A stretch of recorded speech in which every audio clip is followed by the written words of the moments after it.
We're back, Jerry. Look at that, Tom. Let's not make a big deal about it.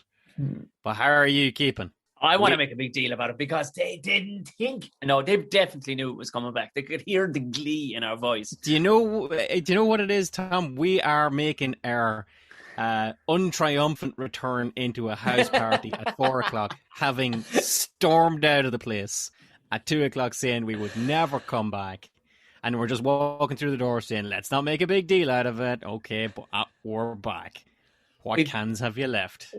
Look, and truth be told, I brought a guitar. I'll sing any song you want me to sing, lads. And I swear I won't do Wonderwall. I swear to God I won't do Wonderwall. But here we are. Season 5 I know, of the Tom and Jerry Show. The excitement is palpable over there. We have some fresh things on the horizon for people. We're not just a couple of fucking one-trick ponies, Jerry McBride. Absolutely not, Tom. We delved back into the tricks we used to know, and we're bringing them back. You're doing us a disservice. Look, they say you can't teach an old dog new tricks, but like sometimes fucking dogs know plenty of tricks to begin with. This is right. Yeah, absolutely. Yeah, you're 100% right. So fucking why not drum it back up? People like it. We're doing God's work. As winner of our comment section in last season, he just wrote this evening, he went, you're doing God's work. So, I mean, I'm happy enough to do God's work. This is our will. The people want it, Jerry. The people want this. I'll do God's work, Tom. What's the pay like?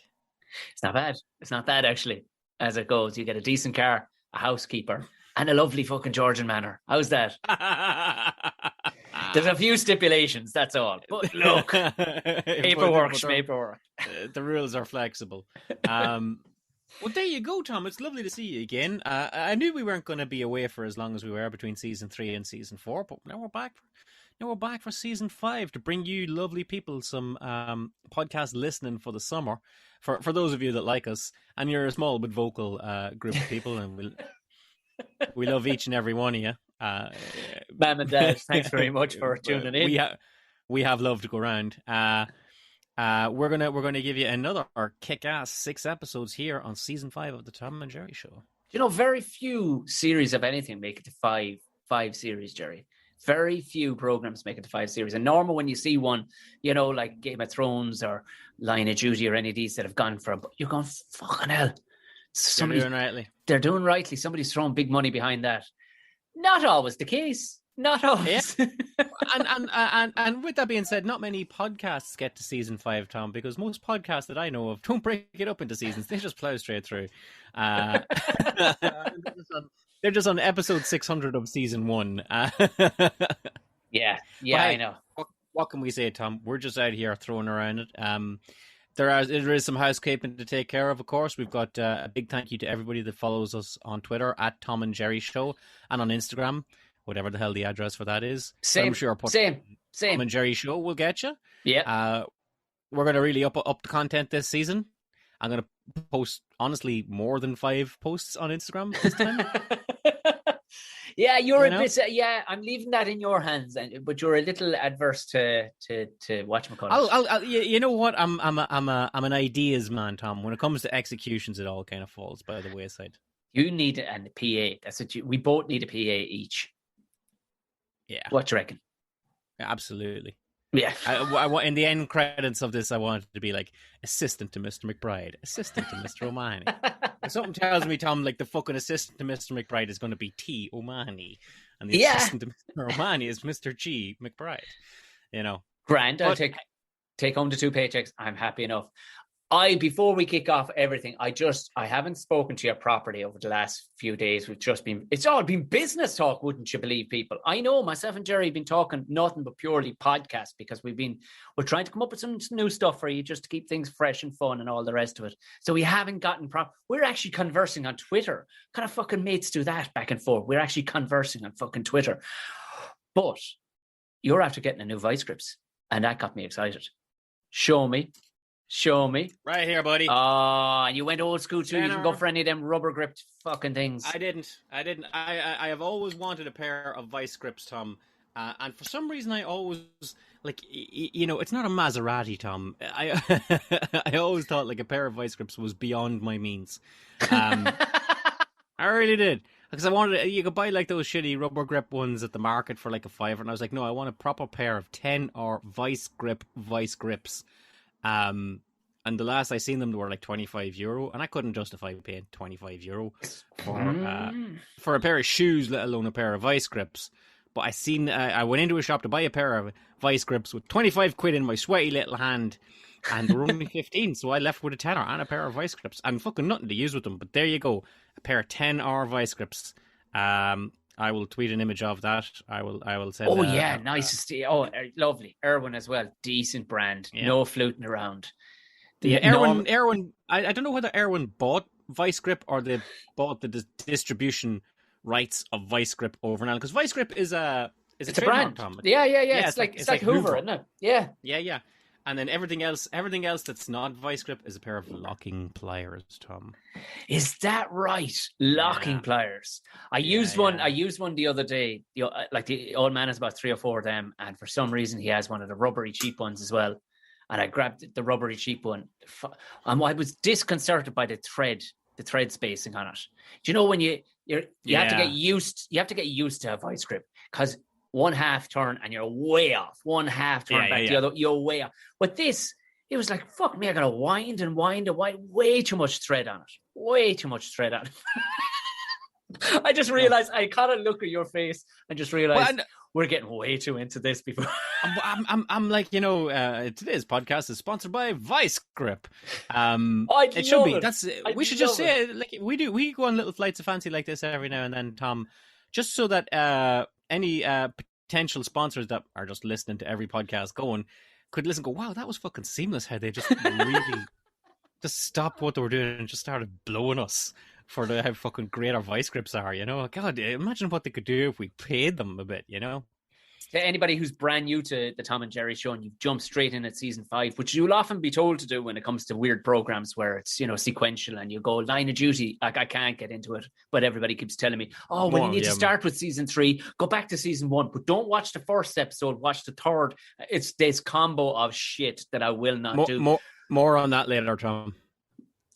Perfect. Well, I can tell you new listeners right now, don't worry about it. Tom and Jerry show is evergreen. It is non-sequential. You can hop all over the planet with this, but if you are brand new, look at what it says. It's season 5, episode 1. Easy note. There's another. How many? What have we got? 24 plus a couple of bonus tracks in there as well, Jerry? Got fucking loads of stuff. And hey, what do you need to know? I'm Jerry McBride's Tom O'Mahony. Boom, you're up to speed. There you go. I think that's good enough for your housekeeping, Mr. Secretary. Because that's it. I reckon we fucking dive on in season 5. I've had some of these punches cocked for fucking 6 weeks, Tom. Let's do this. I've ended up with too much because we got to start with our usual. I mean, I talk about evergreen, but really this is the herpes of the Tom and Jerry show. It just cannot be gotten rid of. It'll be there forever. It'll be there forever. It's like that phrase, glitter is the herpes of the arts and craft world. It'll just be with you forever. You'll find it for weeks afterwards. And that's our first segment, as it always is. It's one of the firm favourites of everybody going. So I think it's only right and just we jump straight on into it, Jerry, will we? With a segment that you call...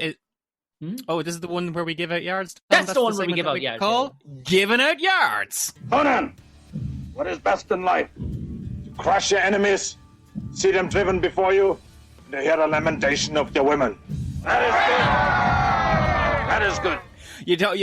I want to go back one time before you start giving out yards. Okay. You talk about glitter being the herpes of the arts and crafts world. It reminds me, like 2-3 years back, we got the kids like a Connect 4 set, but it wasn't like a Connect 4 set. It was like a little travel Connect 4, and the pieces were green and red, and it was a little rinky-dink sort of a thing.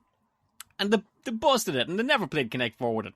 And they just scattered around the place. And we are finding counters from that Connect 4, red and green, everywhere. I bet you everywhere. Your last card when that you sold, there's a few in it. There's a few even in that. There's a few in it. Yeah. We got rid of a sofa and I broke it up and put it in the black bin. I busted up a whole sofa and put it in the black bin, Tom. Did you? Fucking magic. Yeah. Why didn't you vlog that?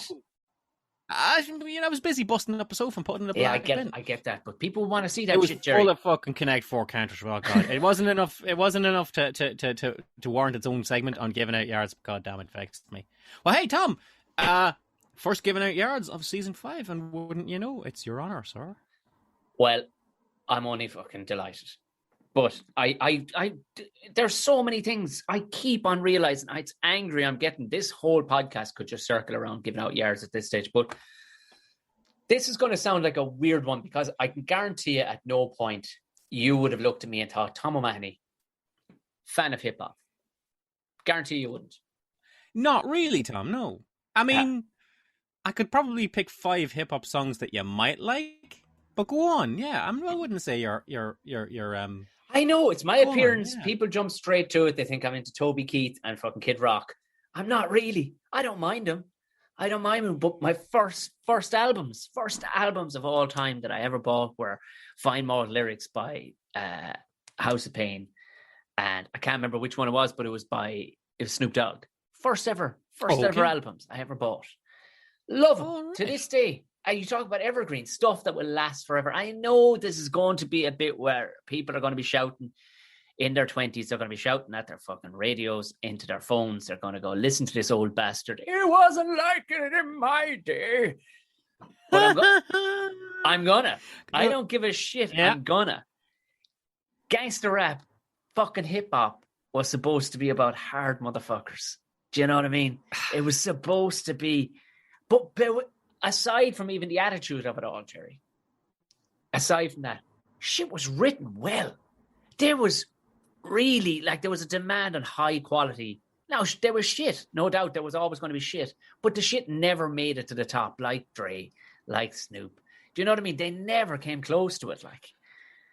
I know LL Cool J circled the drain for a while, but he was never, you know what I mean? He was just LL Cool J for the women or whatever his thing was. But I know you're a fan of hip hop.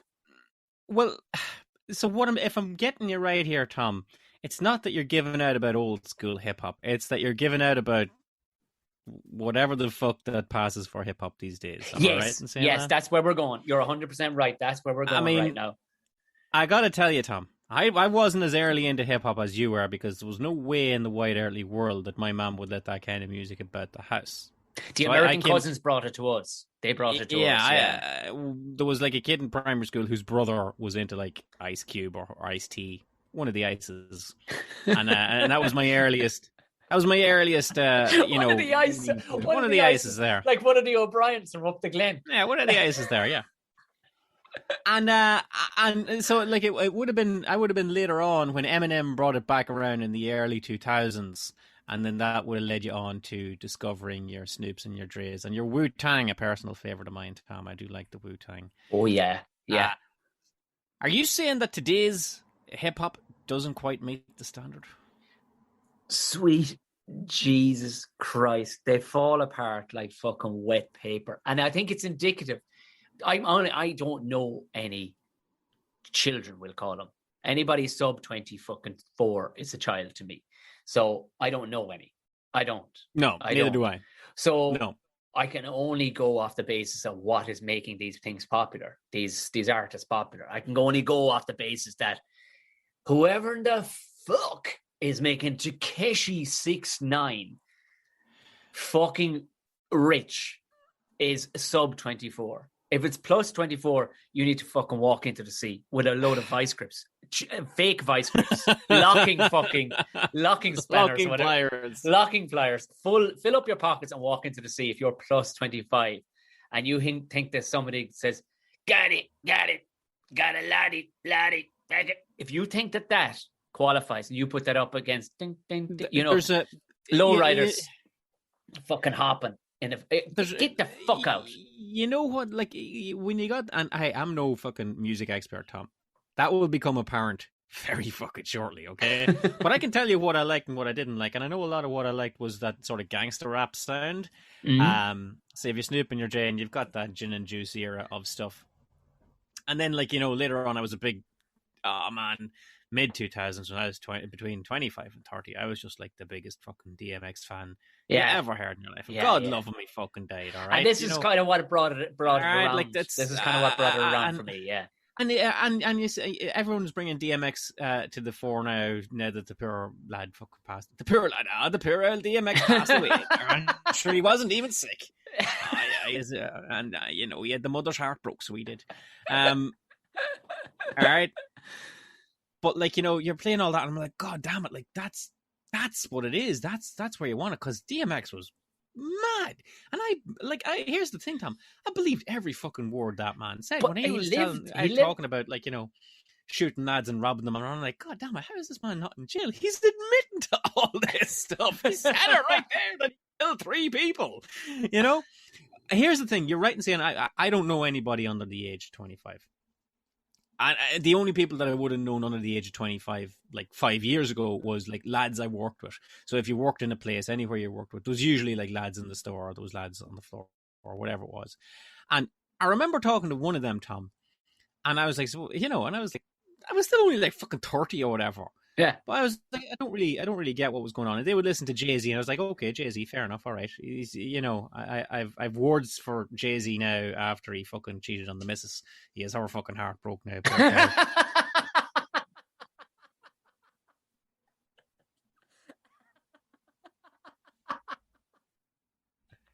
All right. All right. Fucking pure cow in the house with the 2 children. And they said, and the other person we love is Drake, right? Yeah. He's on my list. And Tom, here's the thing with Drake. Oh, sorry, I meant to do this. Oh yeah, the Drake thing. Yeah, the Drake thing. Here's the thing with Drake. I don't know when you would listen to that. Because you sure as fuck can't dance to it, Tom. No. And you sure as fuck can't drive around nodding and being all cool. And I fucking did used to do that because I was sad as fuck, right? So you can't do that. And I like, could you drink? Could you be drinking in a house and put it on and it hit like fucking Hypnotized by Biggie Smalls? No, it just seems to be like miserable. Yeah, it's all miserable? Angst. But this is what weirded me out, is that you've got a man who's clearly well into his 30s, and he's singing about, she ain't picking up my cell phone. You're like, what now? You're singing like girls sang in the mid 2000s while they were in their teens. Like, and then the fucking next song he comes out with is like, okay, also I'm going to shoot you and kill you and do all this kind of thing. And I'm like, you were just fucking crying there 2 minutes ago because a woman wouldn't answer your call. So no, Drake, I don't believe that you're going to go bust a cap and a load of fools. I genuinely don't. I mean, I know DMX cried, I remember, in the middle of a concert one time. But it was in the middle of a song where he's actually talking about basically killing himself. And things were, there was rough points, and it was fairly, like, it was a lot fucking heavier. The same night he got caught with a gun at the airport.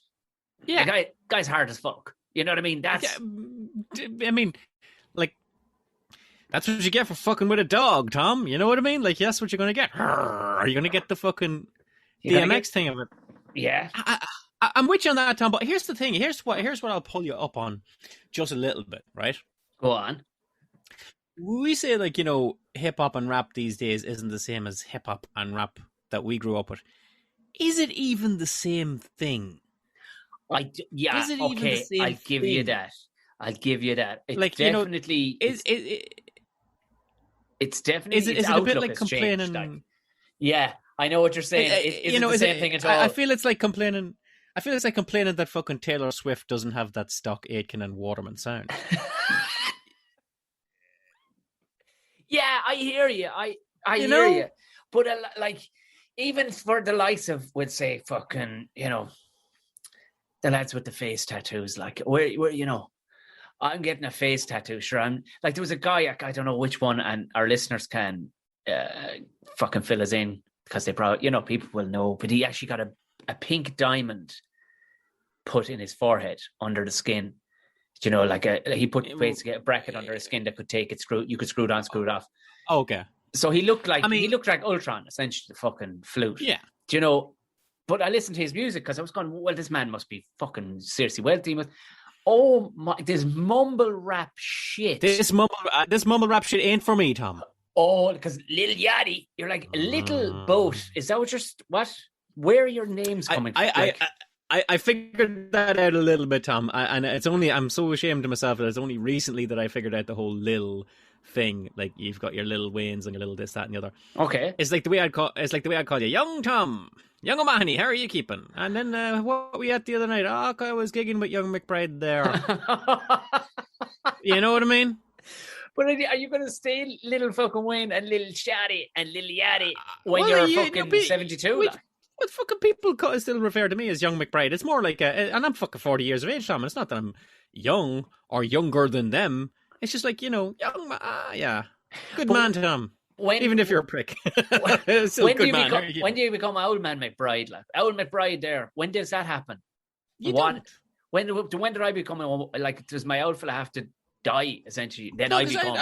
like my old man, if he's still talking to his pals that he used to play fucking, under 21 football with, and they're all like in their 70s now, it's like, young, whatchamacallit there. Hey, you know what? New listeners, this is giving out yards. This isn't answering questions. Okay? Oh God, no. Oh God, no. What I wish right now, there was a communal watch party, listen party for this, for a lot of veterans of the show, so that newbie people could go, are these two out of their fucking bin? Because they're not sticking to the program at all. And in fact, they're only creating more problems than they're actually solving. And one of our long-term listeners could just lean over and go, oh, no, don't. In fact, park your brain for an hour or two, because the lads are going to... Yeah, you're in for a show, kid. you're in for a D fucking education. That's what you're in for. Yeah. But you're gonna you're gonna see some shit. But I can't. I can't. I've had these rows. I had a row with Aaron McCann, a comic from Oma, about not a row, but he was like, but you're old. You don't get it. I said, you're fucking gone soft. That's what's wrong with you. After the end of it, I realized you're gone fucking soft. There's no fucking proper, like, if you're going to be, you can't talk about, I'm going to blast you in the face. I can't buy that from a lad whose hair, he's wearing a unicorn jumper. By all means, wear a unicorn jumper, but don't be telling me you're going to be slapping bitches and you're going to be shooting get. You're not, lad. You're not. If I caught you by the fucking ankle and pulled hard enough, bubbles will come out the top of your fucking head. It's the kind of thing, like, you get your Tekashi 6ix9s. Is that even how you say that, Tom? Tekashi 6ix9ine. I've only ever seen it written down because I can't be doing with the lad. But, like, if he comes at me and goes, you're going to be so surprised when I roll up in your crib and shoot you up. And I'd be like, I fucking would be surprised, pal. I'd be incredibly surprised if I seen this little fucking troll doll down the end of the bed with a shotgun. Those would be my last words be, are you fucking kidding me? This is how it happens.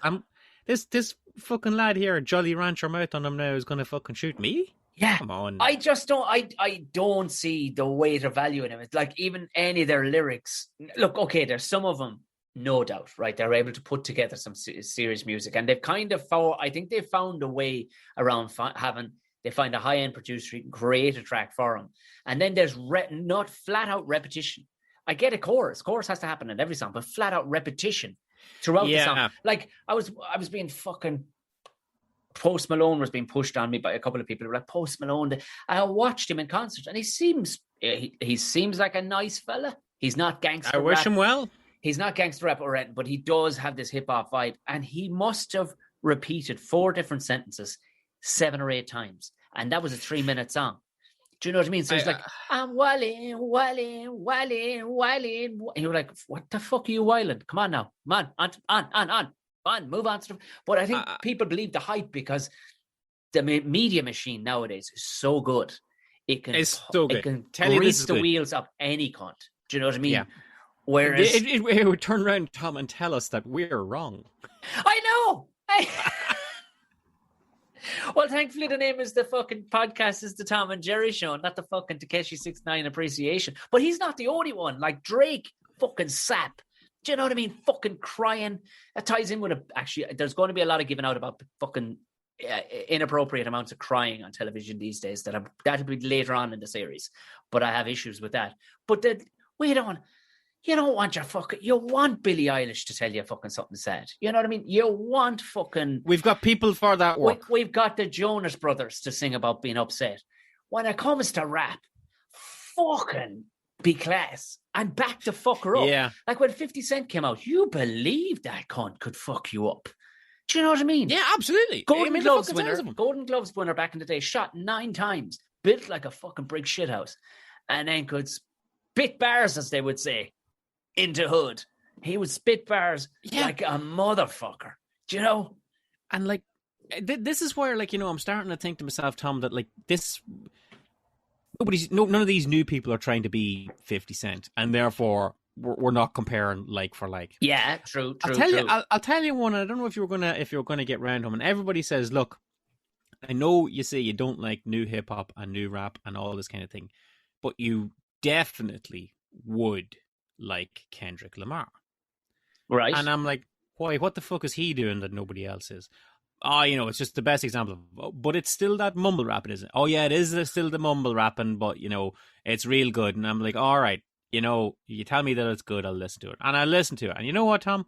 It's all right. That's about as good as I'll do you. It's all right. And a night at the comedy, Jerry, all right won't fucking get you the headliner. You know what I mean? You know, you'll never reach headliner. But what I'm saying is, how the fuck did that guy get there? Because I can guarantee you there's some unbelievable Irish rappers. There's some unbelievable Irish hip hop. Like I've come across a couple. Like there was a guy, GMC was his name, Gary McCarthy, down in Cork. Nice, fucking brilliant, really sharp, really funny. He was telling a story throughout it. You see, Tom, you just hitting something there. Like I always like rap the most. It wasn't that I could relate to life in the hood or anything like that. Far from it, but what really got me was a lot of it was funny. Yeah. Snoop picked up on him, and I think he had him come meet him in Dublin. I think he had him open for him. I think in Dublin, there was a couple of lads from Cork. There was another guy called Bucaldana, which is a great name, like the Bowl Boy, which is, you know, great Brilliant. Name. But there was a couple of lads, and he brought him as a collective, I think, to play with him or play for him. He'd know what they were singing about. He'd know what they were talking, you know, but he picked up on it. He was like, This is really good. Your wordplay is really funny, really intelligent how you worded that. You haven't hid it behind any. And Snoop, I've listened to him on a few different podcasts, and he goes after new rappers without giving a bollocks, blazes them, names them, and just goes, this bollocks, this old muck that you're going on about. I'm standing by him. I hold the likes of Snoop as being one of the greatest that's ever done it. And in all fairness, you know, if he's saying that these boys are shit, then I might be that far wrong. That's all I'm saying. That's all I'm saying. I will say, Tom, and I know this is giving out yards, is not fixing yards.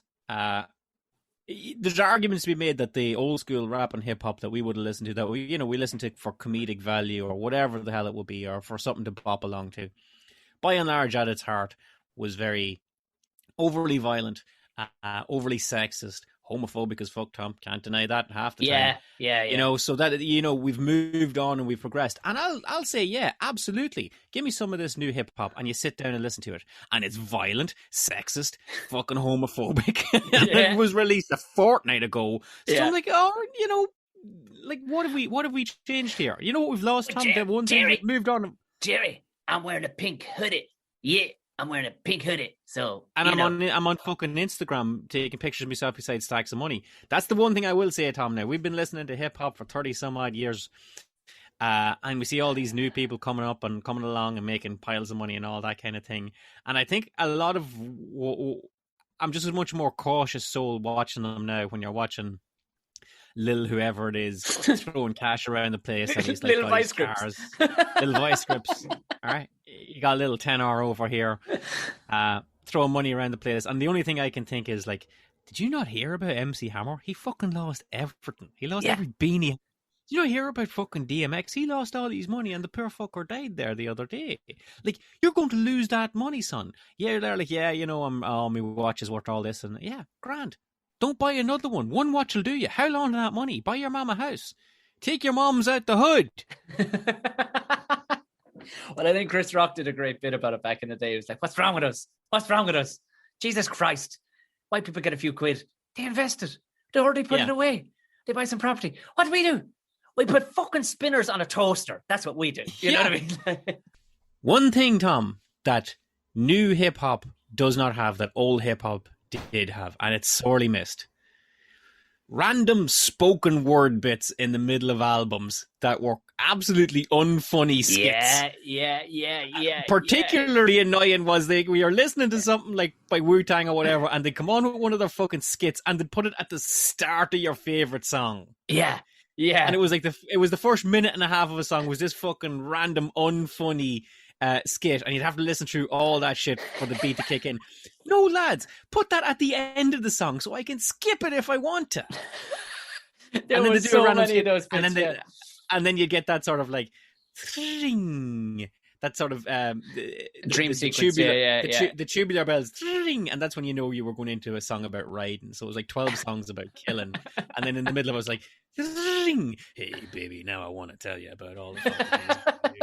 You know, I think a lot of people like the likes of Cypress Hill and stuff. They tried making those as well, but it came about, I think, Adam Sandler. He was doing a lot of that. He was doing sketches in between his songs, and a lot of them then seemed to jump on the back of that. It was like Adam Sandler. Oh yeah, have you not heard some of his hilarious sketches, radio sketches that he did in between some? You've heard his songs, haven't you? Nope. Oh, not the Sandler fan you take me for, Tom. Oh, I'm going to give you an afternoon of guffawing. It is very good for any listeners out there. Just go find Adam Sandler's piece of shit car, and I guarantee you've probably heard about a similar car that myself and Jerry have owned at certain points throughout our careers. It's a very similar car. It's very relatable. But yes, to get back to your point, that's what I'm giving out about, Jerry. That's what I'm giving out about. I don't think you're an old man shouting at a cloud here, Tom. You know, in honor, and to circle back, I know you were giving out about old fucking Jay-Z and Bianchi.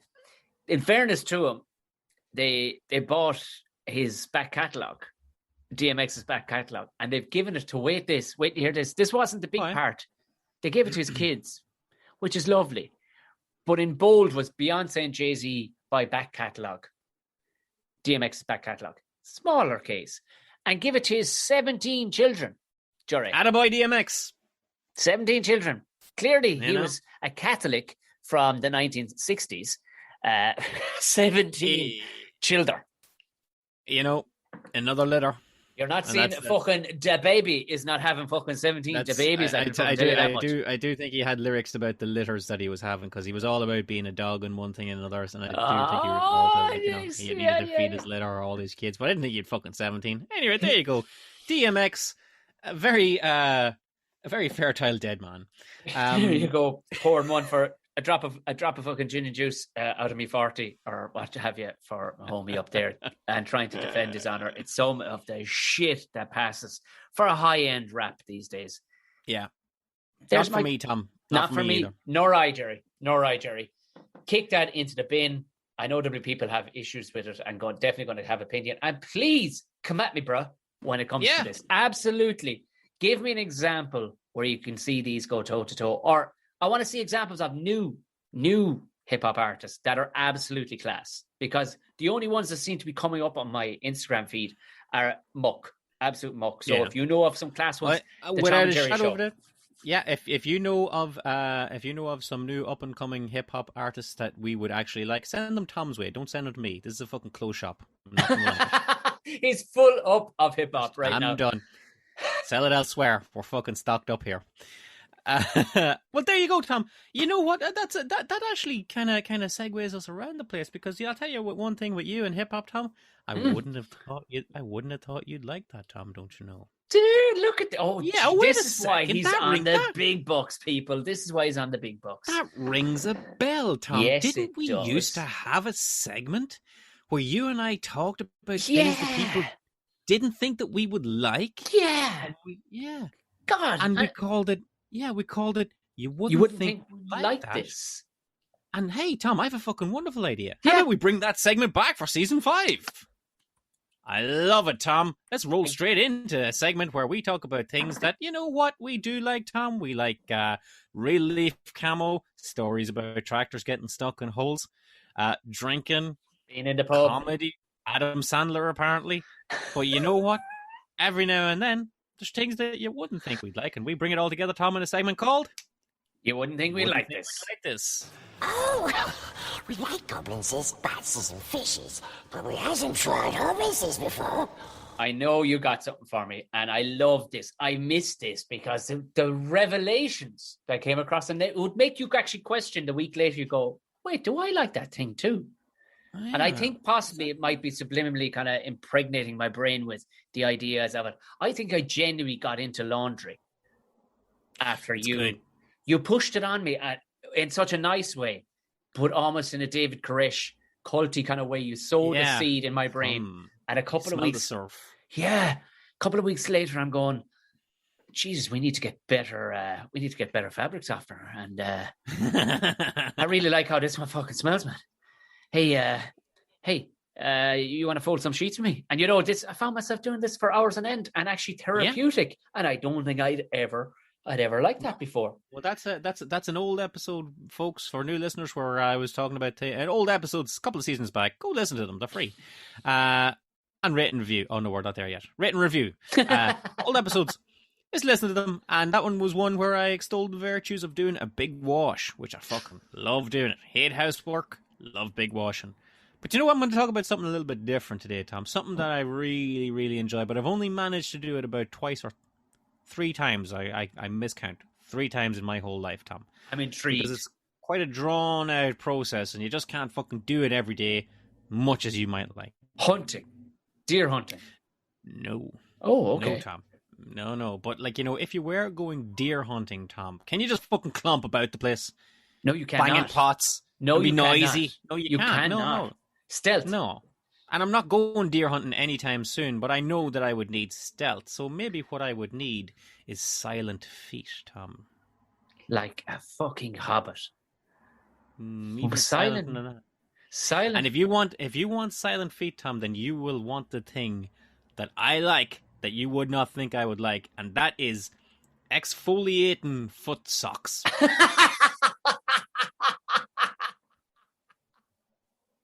What? Yeah. Jerry, please tell me there's a big window in that shop, because have you tried these? No. Have you tried these? Have you heard of these? Did you call them exfoliating foot socks? Like there's an option of putting them somewhere else on your body? Like they're what?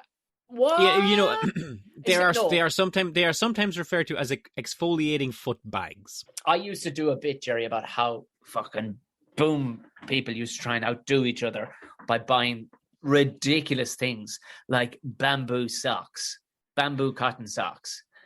And my whole notion was that the idea is that some genius in China was going, well, we just said they're made out of bamboo. Who would ever know? Who's going to analyze this? But Jerry, I know about. I don't know if I've ever exfoliated. Yes, I have. Actually, I accidentally did it one time. It was hand soap that had bits of stones in it, and I went to wash my face after a day of being dirty. Oh yeah, okay, yeah. And that was an exfoliation, I was told. So basically, it's what you're doing is you're fucking peeling the top layer of skin, off your face. Right. But who's exfoliating their fucking feet? And what? Tell me, Jerry, why would you do who's exfoliating their feet? Ladies, by and large, ladies, or indeed anybody that wants soft feet. I have heard that. Yeah. So okay. The ladies love their feet soft. If they're doing it for themselves because they want to, they like it and they want to do it for themselves, knock yourself out, girls. If you're doing it because you want to impress other people, nobody gives a shit. Nobody's looking at your feet. But still in all, rock off with your socks off, love. Get your fucking feet all exfoliated. And my wife, my missus, she has done this a couple of times, and I'd look over her going like, "What are you at there, pet?" And she's like, I'm exfoliating the feet. And she's only ever done it once or twice. And it's the kind of thing that you do it for the novelty of it rather than like a face mask, just so you can take a picture and put it up on Instagram. Exactly. Okay, so it's not like we're a fucking family of hobbits going around with a big with this length grinder, just fucking shaving off the hardened, dead, calloused cauliflower skin off your heels. Exactly.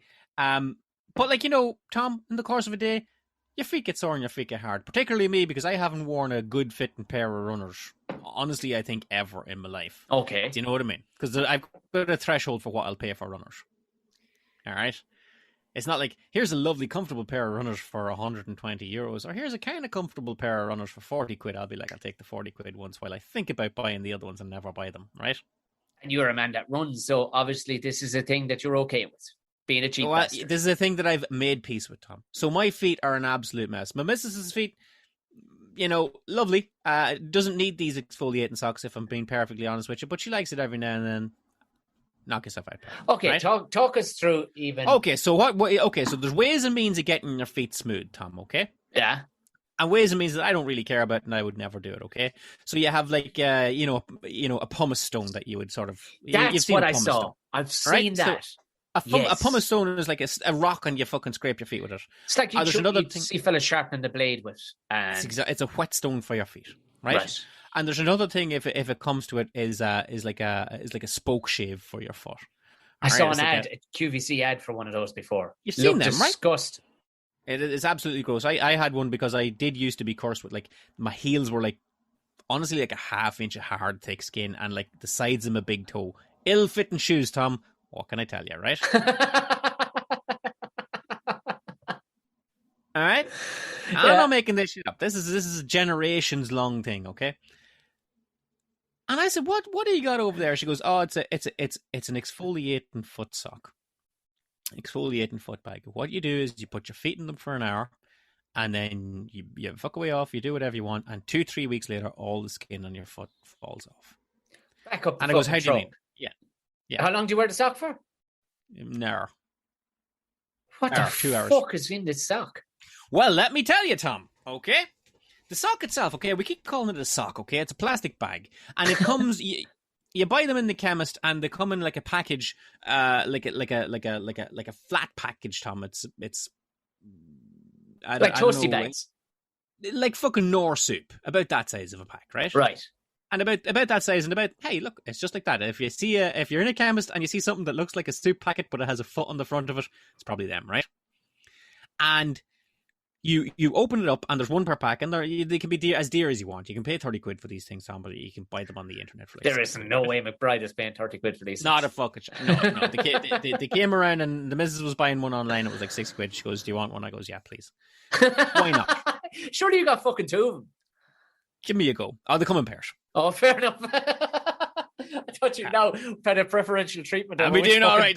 Me here walking leaning sideways because one side has a fucking. You shaved the foundation off your fucking foot.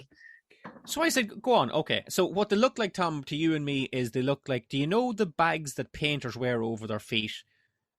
Going into somebody's house. Going into somebody's house. You know the sort of blue plastic. Yeah. Foot caps. To go over your feet. Foot caps, yeah. Or that you might, like if you're in CSI, whatever, you might wear them into a crime. You don't want to step on the jizz. You don't want to walk. You don't want to walk jizz all around the house, Tom. Also, the painter story as well. Go on. Sorry, yeah. All right. So it's a little plastic sock, and they're not very comfortable, and they come pre-filled with acid, but not like fucking Two-Face acid. Like the same crowd that make. There's a yoke out at the minute that's absolutely creeps the fuck out of me. There's a bag with marinade in it, and you put a chicken in it, and you seal it up, and you put it in the oven, and you can actually cook your chicken or fish inside in a bag with marinade. Yeah, what's wrong with them, Tom? I eat them all the time. Are they all right inside the plastic bag? Okay, fair enough. Am I exhibiting any strangeness, Tom? More than usual? No, not more than usual, but go ahead. Yep. Anyway, so the foot bag, it's a foot bag, okay, and they're plastic socks, as easy as they may. They're not very comfortable at all, and they don't stay on your feet, so they're like little plastic bags, but they're pre-filled with like acid, not like what made Harvey Dent into Two-Face or anything like that, but like some sort of plant-based fucking exfoliation shit. All right? Just fucking goggles do nothing, right? These goggles do absolutely nothing. All right? Well, here's the thing, Tom, right? If you're putting them on your feet, you got to put them on your feet for like an hour or 90 minutes, okay? I hope right now and all the listeners are doing exactly what I'm doing right now. I'm feeling, and my feet feeling like, your feet, yeah, for like fucking wee.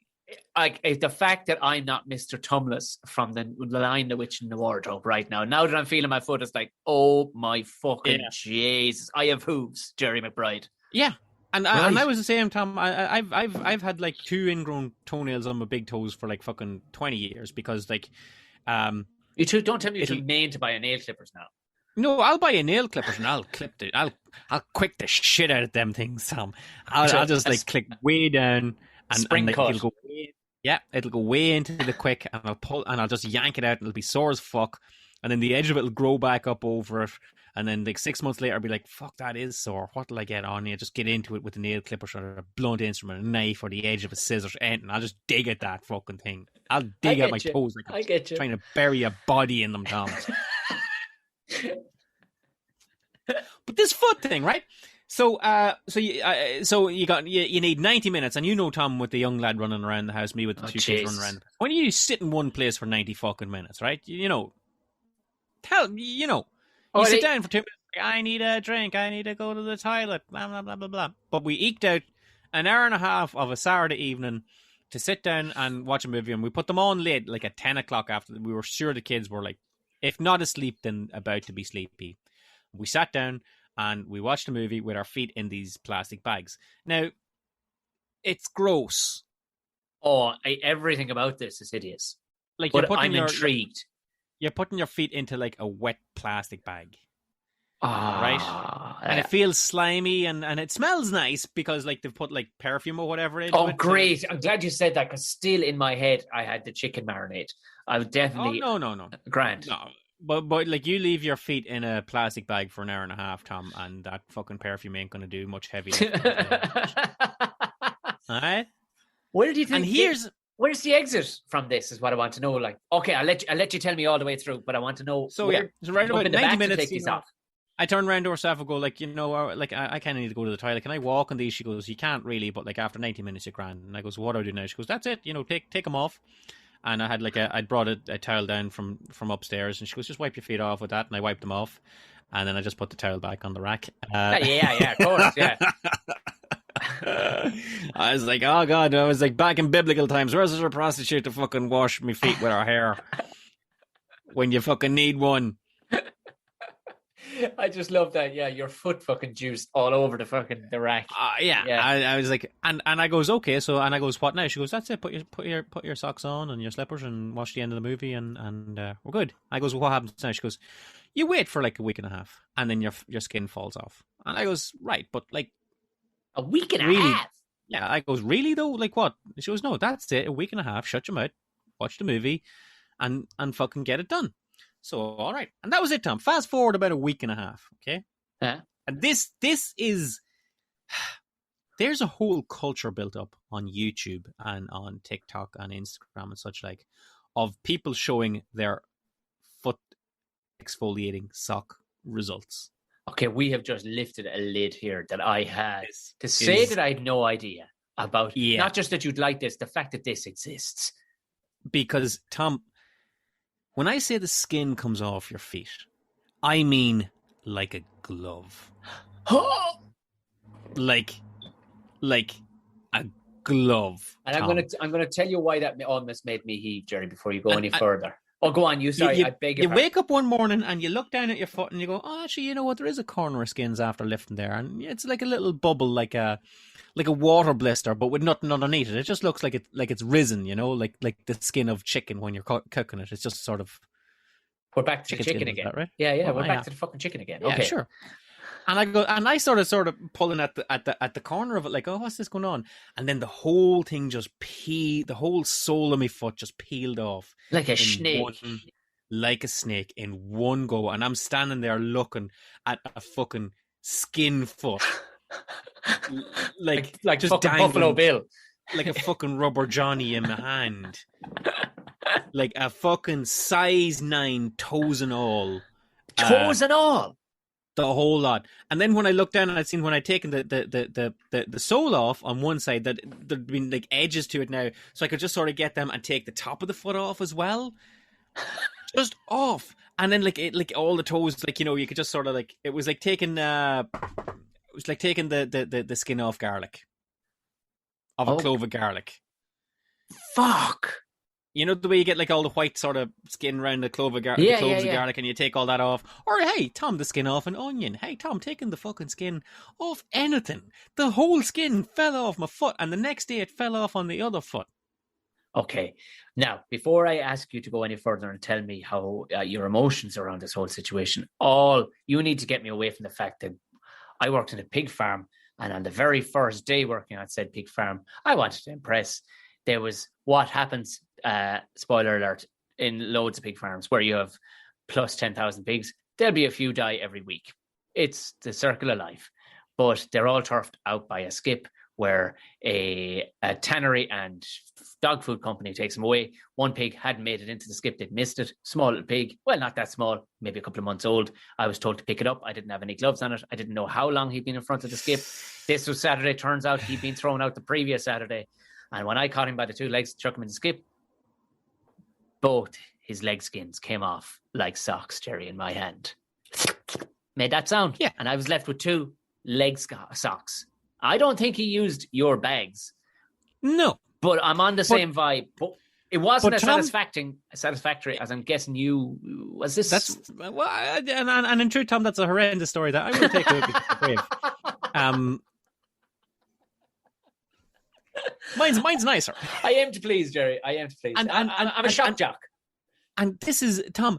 This goes on for like a week or so, that you look down at your feet and to be like, oh, there's a bit I guess I missed, or I guess it grew up again after it and it's just kind of peeling off. But basically, Tom, listen to me, buddy. If you've seen this happening and you felt the satisfaction of 16 years of hard skin just yanking clean off your feet like super fresco wallpaper. Great reference. I said to the missus, I want to do this again. I want to do this again. You fucking addict. And she goes, right. Well, you can't do it again because it's you've got no skin feet. And she goes, don't your feet feel lovely and soft now? And I goes, yeah, I suppose I didn't feel them. That wasn't I didn't want soft feet. I wanted to do the fucking big gross skin come offy kind of jobby. I couldn't give a fuck whether are my feet soft. Yeah, kind of, I suppose. I know that one big welt on my left toe is gone. It just came off in one go, and it was like a quarter of an inch thick. Where I've been running on it for a year, like a dipshit. I get it. Like sometimes the journey is more fun than the destination, isn't it? Exactly. And I was like, I want to do it again. And like we waited like whatever it was, 6 months. And I was like, I want to do the bags again. And she goes, now, are your feet like sore or hard? I goes, look, probably, yeah, I don't care, but I know I'll get it off. And then in fairness, the second one wasn't as good as the first one, Tom, because like, it never was. It was very bitty, and it didn't peel off all in one go. It was very bitty. It was like a bit came off here and a bit came off there, and I was like, that's disappointing. It was an 11-year-old Scotch malt. You wait for it to be 12, Tom. So 11's all right, yeah. Advice for myself and the listeners, as everybody now is thinking about their feet. I'm sitting here in my bare feet and I'm rubbing them back and forth, and I feel like I could actually start a fucking fire between the two of them. Because, do you know what, Jerry? I've never done such a thing. I've heard of lads going for the crack to go get them little fish to nibble at their toes and all that. Fuck all that. But I want to get this done. I want to put my feet in chicken bags, and then a week or two later, video it and send it to you. Please. We'll put it up on the Instagram, Tom. In fact, if spoiler alert, we record these a little ahead of time. If you do that now, Tom, we'll have fucking images to put up on the. Oh, fantastic! I'm going out to get them tomorrow. But it's the kind of thing, Tom. And I don't kind of look after myself. I'm not a beautician or anything like that.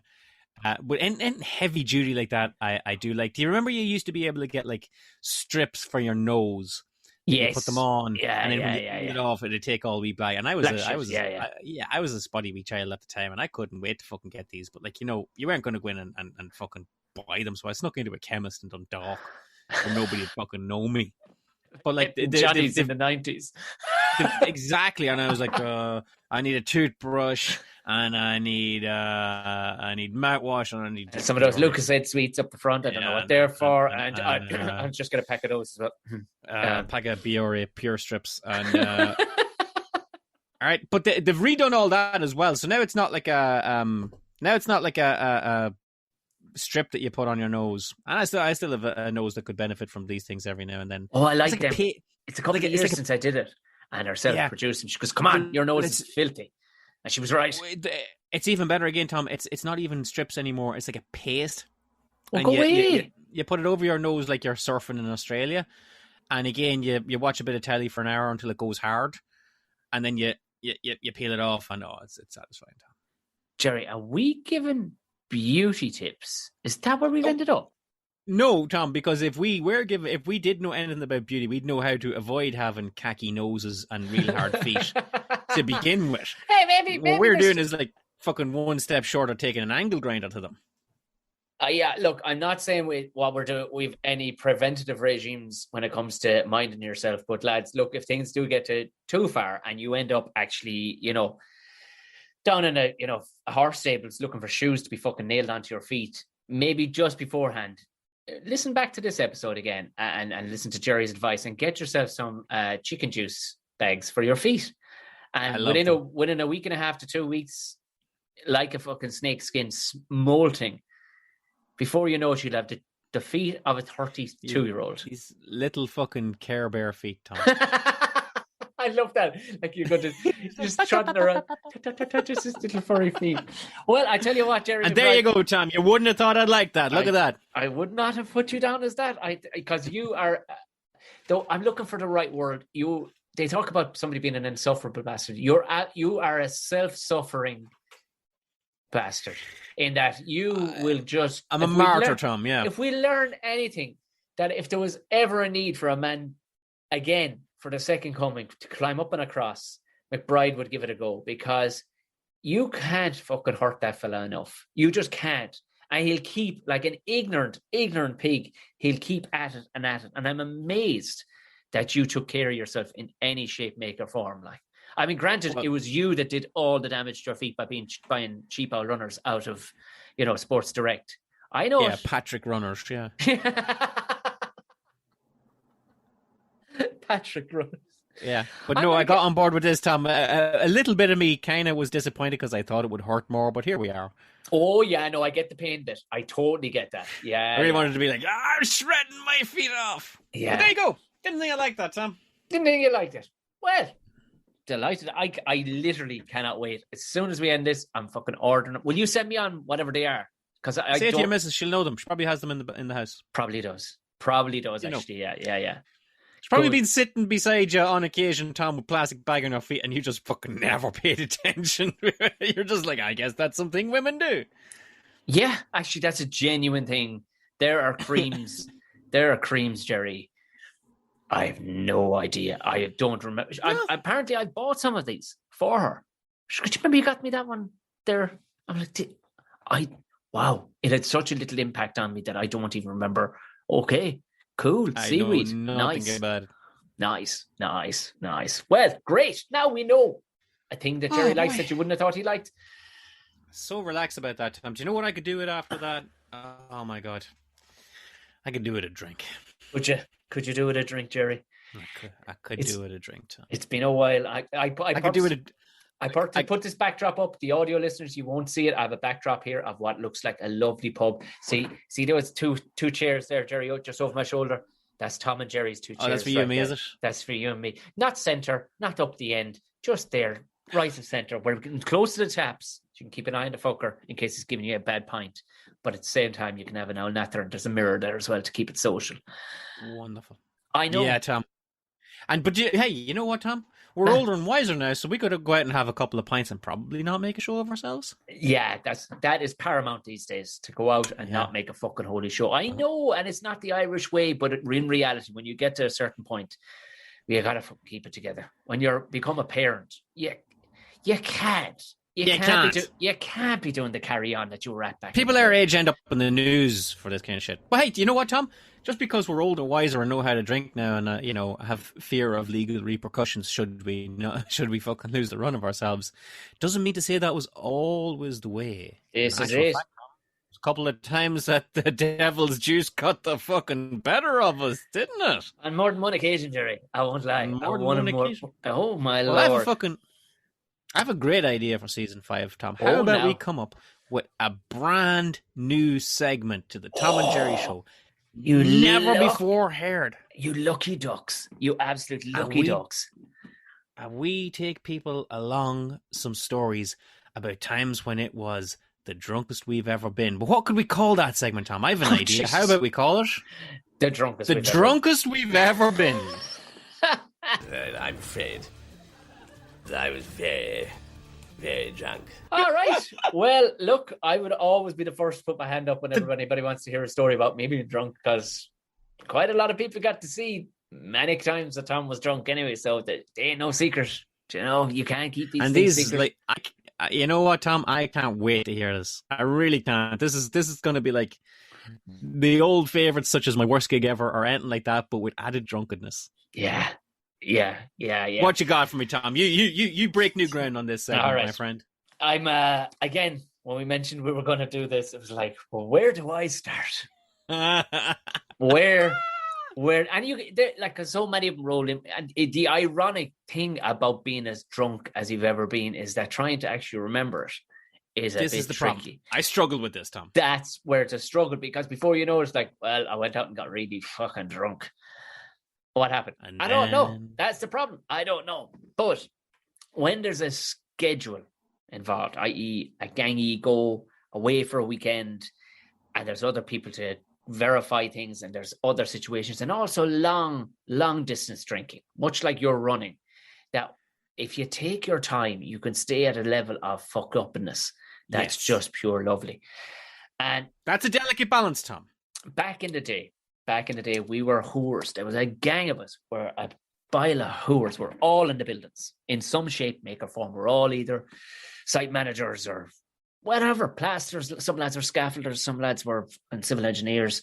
Didn't matter. There was a gang of us down in Cork, and we were tiger pups. We were absolute tiger pups. There was no doubt. Probably thought our Mackies were a bit bigger than they actually were. You know what I mean? All making a few pound. It was grand. We're all driving good Jeeps. Things were going good. Yes. Things were going good.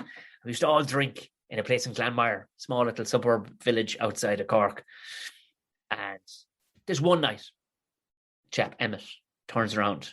Very funny group. Turned around and said, I can imagine.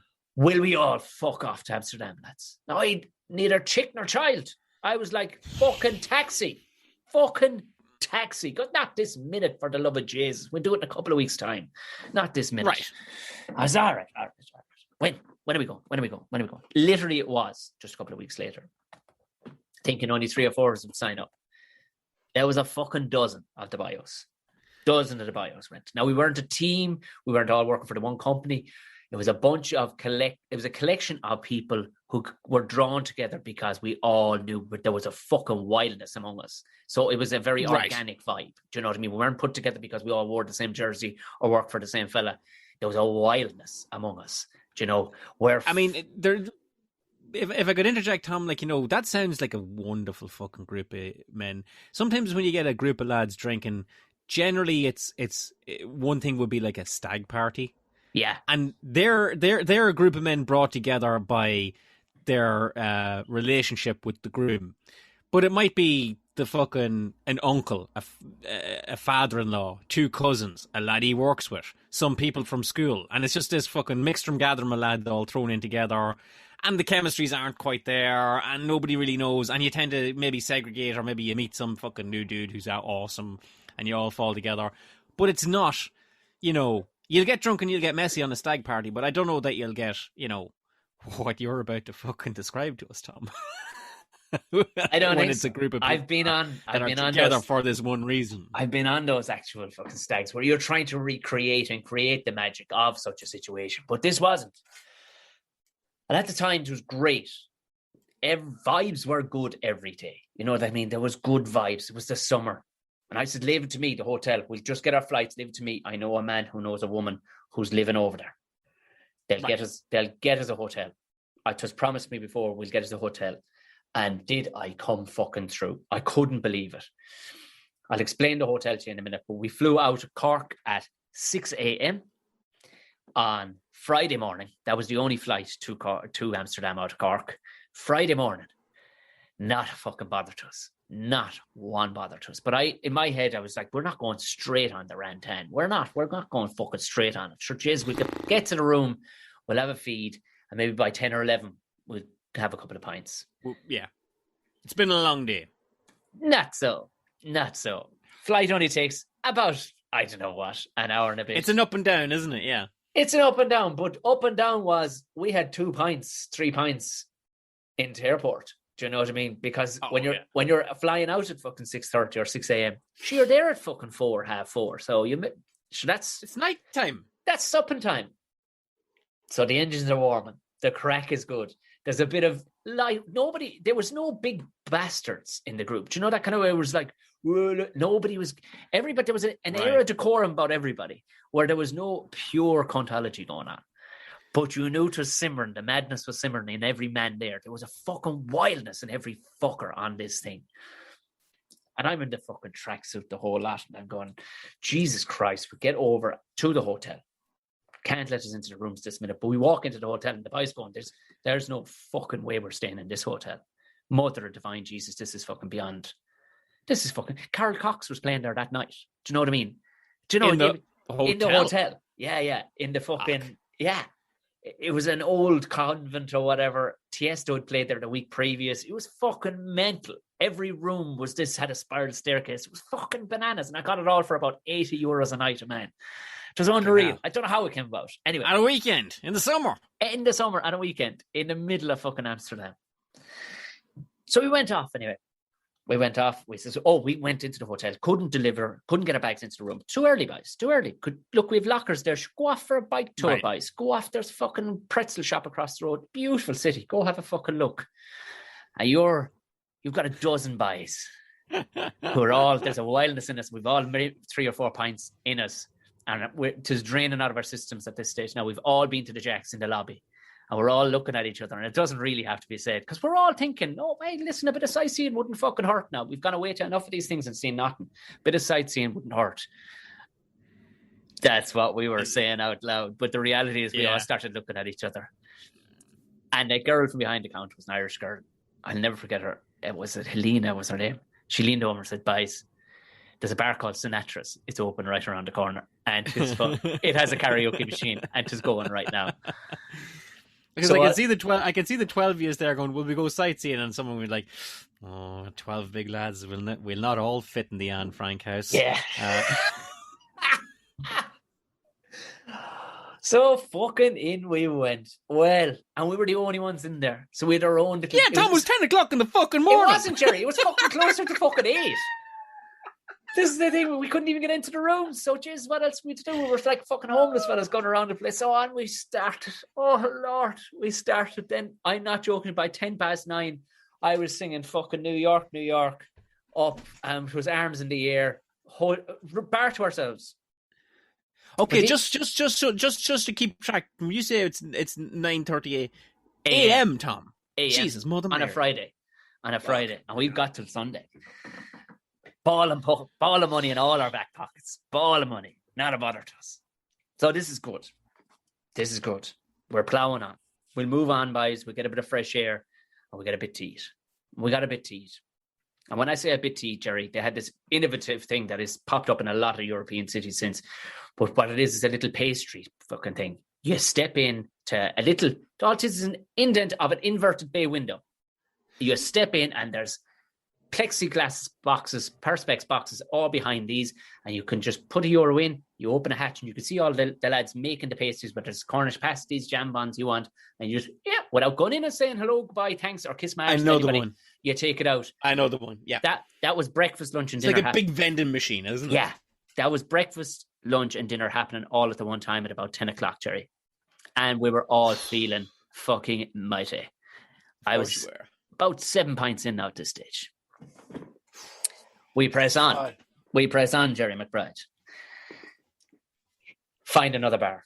Wine bar now. We're not acting the bollocks. We sit outside. We have a couple of fags. We sit outside. I'm smoking fags. We're all smoking fags. Even anybody who wasn't smoking fags is smoking fags because we're in Europe and we want to be nice and mannerly. And at this stage, I noticed it's starting to level out. Just the wildness. Lads were getting a bit, You've been up since 4 o'clock in the morning now. But now lads were getting fairly Nice, there was a nice chat going on now. We were getting artistic. There was thoughts being talked and chat being chat that had never been spoken amongst each other before. Like the views on, the artistic revolution, maybe in France back in the fucking 1800s and stuff. And in my mind, I was going, this is fucking empowering stuff.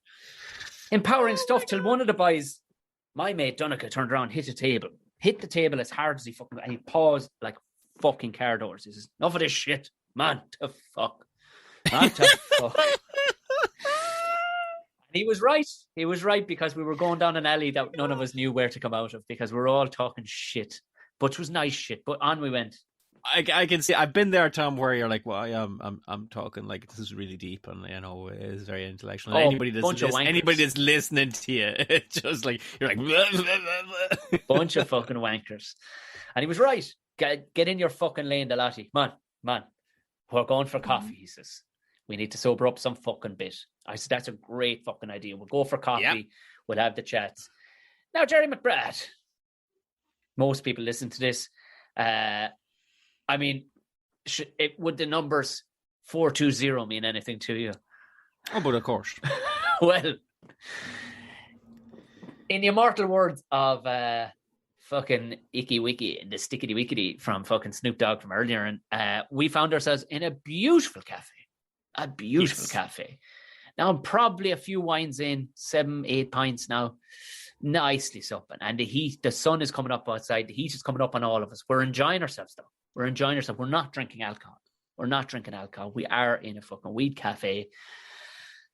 And your man says, what do you have? I said, I don't know what we have. The boys, some of the lads were avid smokers. They knew what they were at. They were having their fucking... I hadn't smoked a fucking thing since I tried a little bit in college one time. Knew nothing of what I was at. But I knew how to smoke. Tried it once or twice, Tom. Not for me. So I can kind of feel where you are on this one. But the vibes are good. The crack is good. It is good, as I say, right? And I'm smoking away. My own joint. Shouldn't have had my own joint. Should have shared it with a couple of people. But I was smoking like a cigarette going, 'tis grand. In the claw and everything, like a fella standing out in the rain beside the track. Right, yeah. Sucking away and I'm going, 'tis grand, boys. And I remember thinking, the 7-Up in Amsterdam is fucking incredible. This 7-Up is unbelievable. I've never tasted such nice 7-Up in all my life. I was drinking a can of 7-Up, wouldn't you believe? But I remember thinking, am I stoned or is this really good 7-Up? Until one of the lads working there walked past and went, it's just normal 7-Up. You're really stoned. It was only then I realised my thoughts for the last 30 seconds had been completely vocal to the entire room. I'd been speaking to the 7-Up about how good it was. Now, I still hadn't been convinced I was stoned.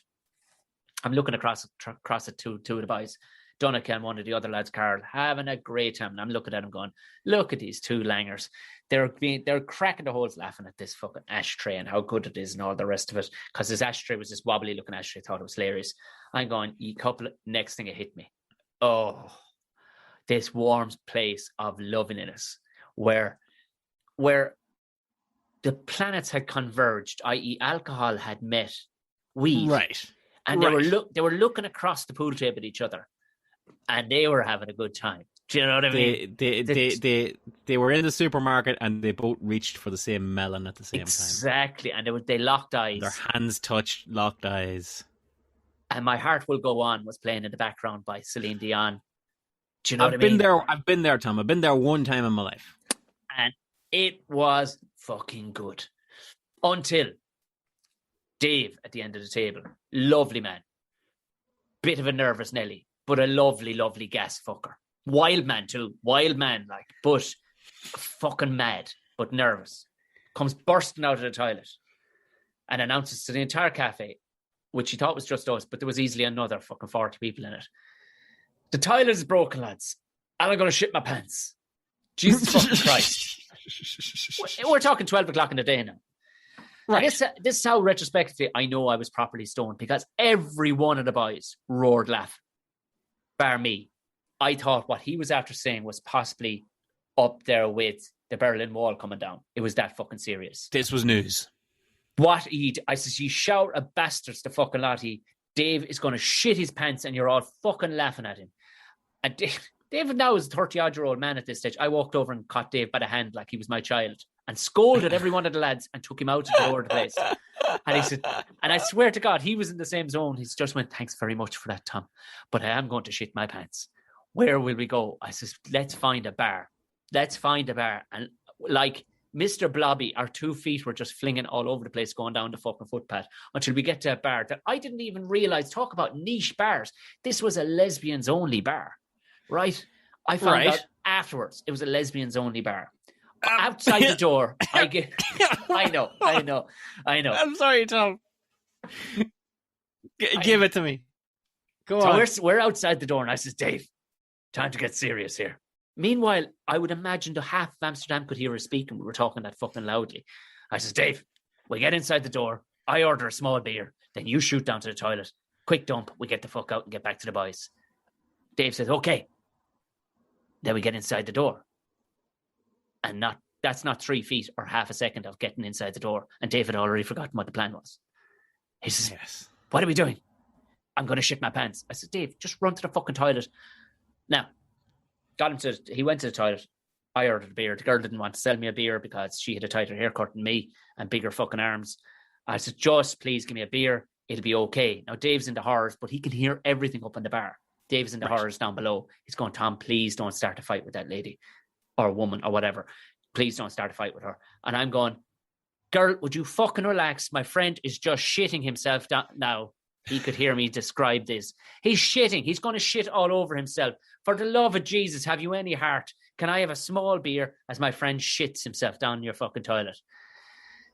Needless to say, it didn't work out great. I mean, she did hit me a fucking box. Now, she did give me a beer after that. She apologized. She said, I shouldn't have hit you. Gave me a beer by way of not sooner. Dave is in stitches sobering up down there because he's fit to get sick because of the smell of himself. But at the same time, by all accounts, he can hear me literally being continuously woken up because I keep on falling asleep at the bar. And every time I wake up, I've just landed in Amsterdam. Literally. Every time I go, where the fuck am I? She's going, you're in Amsterdam in a lesbian only bar. And your friend is still in the toilet 20 minutes later. And I'm going, relax, girl. He's just shitting himself. That's what got me giggling earlier, Tom, was be like, what a hell of a story and what a mirror to the patriarchy that 2 men went into a lesbian-only female space and told them to be quiet while they shit themselves in the toilets. Quiet, woman, a man is shitting himself in your safe space. I just didn't get her reaction to, it was the middle of the day, there was nobody else in there. A man needed a toilet really quickly. That was, I've been that drunk soldier badly in need of a toilet, Tom, and I appreciate that it really is any port in a storm, but fuck me. What a port, yeah. But we press on. Dave tidies himself up. I finish my beer, say, give her a kiss on the cheek and say, nice one, sweet tits. No, I didn't, obviously. I shook hands with her with chest bumped. It was cool. But little did we know we were probably in there 2.5 hours, because when we went back up to the cafe, the lads were long gone. Long gone. And this was not the day. Hey, Tom, if I'm going to be honest with you, you did well to stay together for so long. Oh, incredible. Yeah. Walk out of the place, and I'm thinking, I'm with Dave, and I'm going, Dave, I were the boys, where would I be? And he's like, probably the next bar, Tom, I would say, because he's sobered up a bit now, because he's just had a horror show for himself for about half an hour, for an hour or two down there. We ended up finding the boys. That's when the whitey kicks in. I don't know if you've ever heard of somebody pulling a whitey, but that's when the divorce happened between the alcohol in my system and the weed in my system. And it was a nasty divorce. Like Robert De Niro and the wife at the minute. The weed wanted fucking everything. But the alcohol had done all the work. And they'd only been married for like a fucking wet week, in Vegas. They got married at the Little White Chapel. It wasn't even properly. It could have been annulled. She wanted everything. The weed wanted everything off the alcohol. And she was getting it. And if she wasn't getting it, she was going to kick the inside of Tom's head up and down the fucking road in Amsterdam. And the colour drained out of me. Oh, my suffering fucking Jesus. And the weirdest thing was, I so wanted to, I couldn't go into the bar with the boys. I could see them in there. We found the lads. I couldn't go into them because my head was just melted with paranoia and everything. The boys were all inside waving out. There was a lookalike competition happening in the middle of the day. And one of the best lookalikes, and this is where your head is going to explode. It was a WWF lookalikes competition, and these blokes actually look like him. The guy that looked like Macho fucking Savage actually looked like him. There was a guy who looked like Brutus the Barber Beefcake. There was a guy that looked like fucking Hulk Hogan. And I so wanted to be in that bar, but I couldn't go in. There was still a row going on in my head. You know, this bar that you're talking about, did it have any colourful flags outside it? No. You'd be hosting a WWF lookalike competition in the middle of the day. I don't think it had. With convincing looking entrance. Regardless, I really wanted to get in there. I mean, it could have been RuPaul's fucking WWF. Why didn't you? I don't know, but I couldn't. Sounds like a fucking... And I would definitely go to that damn thing and fucking shave my head and be like Stone Cold Steve Austin. But you were outside throwing a whitey, you poor bastard. I was outside doing push-ups. I mean, there'd be arguments... Push-ups on the pavement. Arguments to be said, like, if you were out there throwing a whitey, you should have just went in and been like, I'm Paul Bearer. Ooh, yeah. But then... we got her out of the house. With kind of 7-Up as an urn. we got her out of the house, paid her off. She's gone into the wilderness, taking the kids and the car. But it's okay, because now I've left space and I've sobered up slightly. It's heading towards 3 o'clock. Excellent.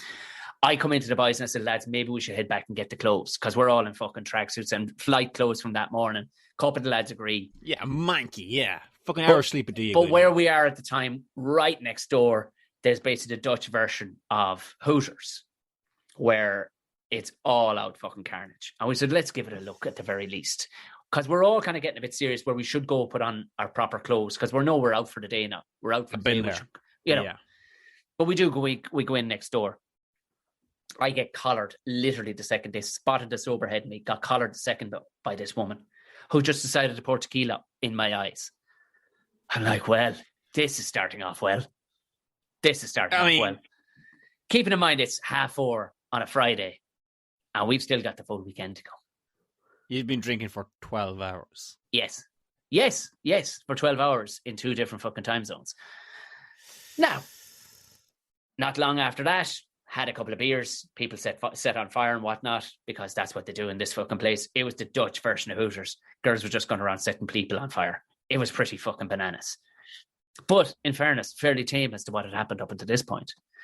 We pressed on. I said, it is good, and it is time to go back to the fucking hotel. Go back to the hotel.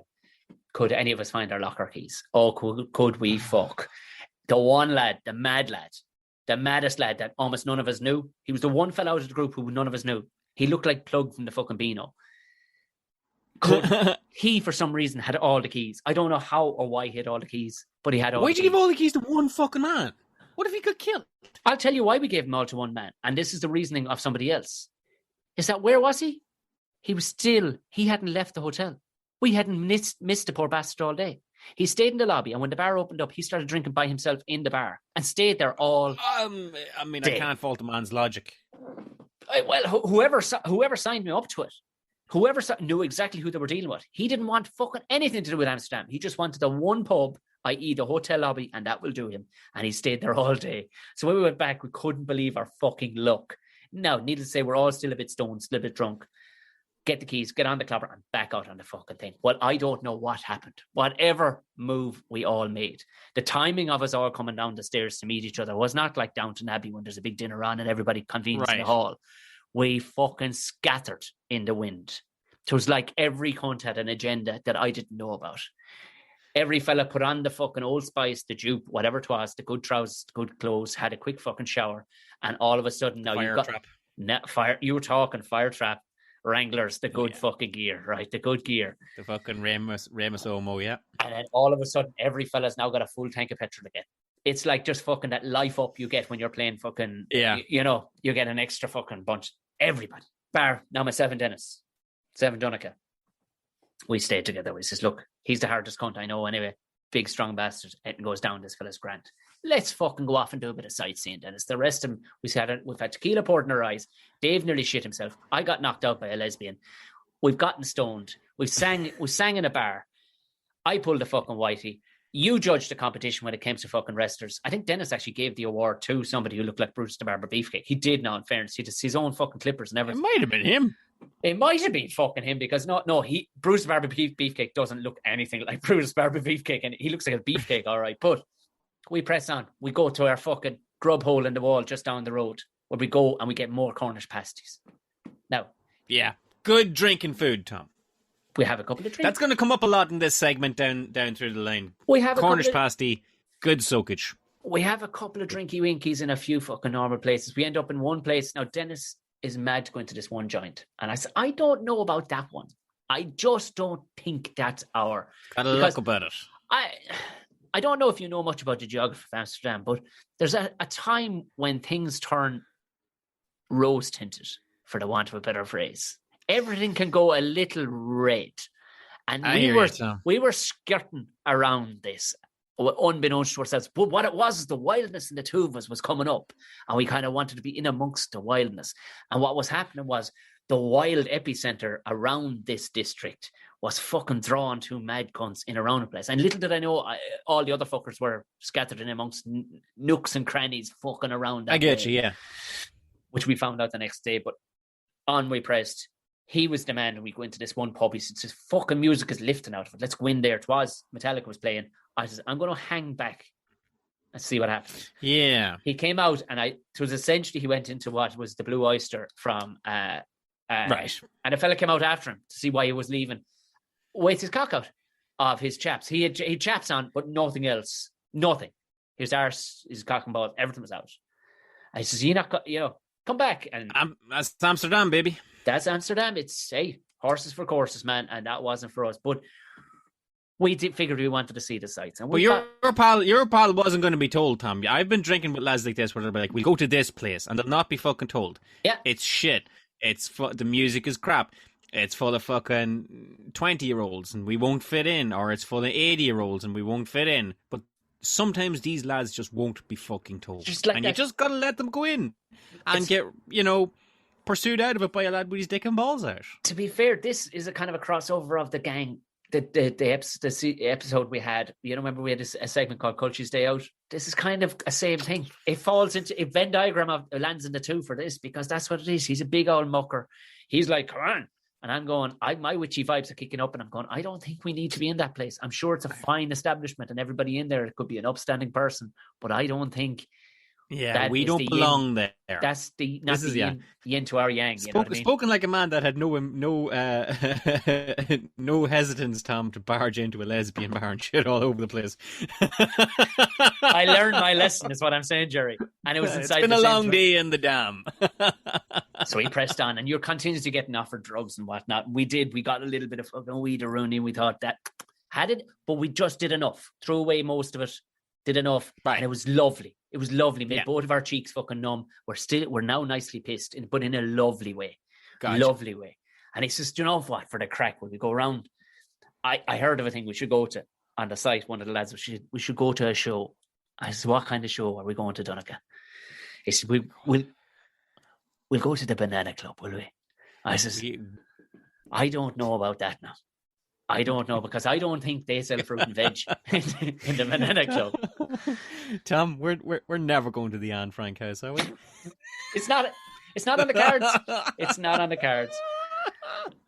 Up we go. Up you go. We find this place. There's two, and there's bowdness now. I can sense the bowdness, and I'm going, what's the betting? We'll meet the fucking boys in here, because there's a bowdness amongst all these. Yeah, of course you will. And there's a hitch in our giddy up, and all I have now, I'm caught my third wind, and I'm at full canter. All I want now is to flake pints. Good now. I'm full of pastry. I've had a little bit of a toke, and I'm fucking raging for pints. And I don't really, you see a lot of weird shit in the windows. I'd seen enough that I'd seen, and I was like, I don't think I need any more sleaze. 'Tis all right. Yeah. Let's horse on. He says, come on, we'll go. Up we go to the door. Two blokes, two monsters, bigger than Donegal on the door. This is €25 invoice. I says, that's grand. Good luck and thanks. And in fairness, your man was a decent salesman. He says, no. If guys, it's a full. The show is an hour, but all drinks are complimentary. So the €25 covers that. And I'm thinking, what? An hour now. An hour now. I'm going to fucking make money in here. That's what I'm thinking.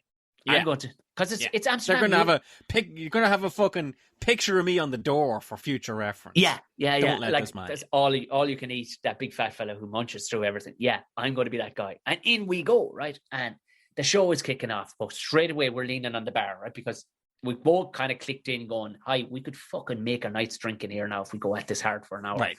Leaning on the bar, but they don't want you leaning on the bar. They want you to bring you the drinks at their pace. Yes, at their pace. We hoover a couple of bottles. Show kicks off. It's a couple up on stage, right? Right. Fairly fucking bleak now. They'd been a long time at the game. You know that dead eye you see in animals in the zoo? Just same kind of, God, I wish I was at this. I wish I was back in Africa. Take me back to Borneo. You know that look in the orangutan's eyes, like, take me fucking back to Borneo.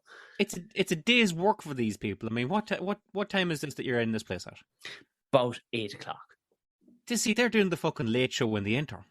Yeah. You know, they fucking had they were first on in the 7 o'clock show, and now they have to fucking hang around until the 8 o'clock show.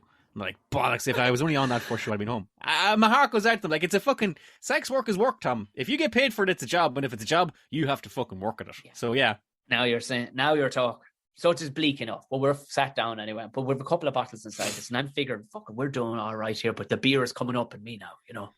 I said, this Grant, this fucker can handle his drink too. Like, so they're coming down with the table service. Another one's on stage with a snake. It's going all sorts of places. And I'm going, jeez, and there's lads now really getting joined it. And I'm going, oh, for the love of fuck now.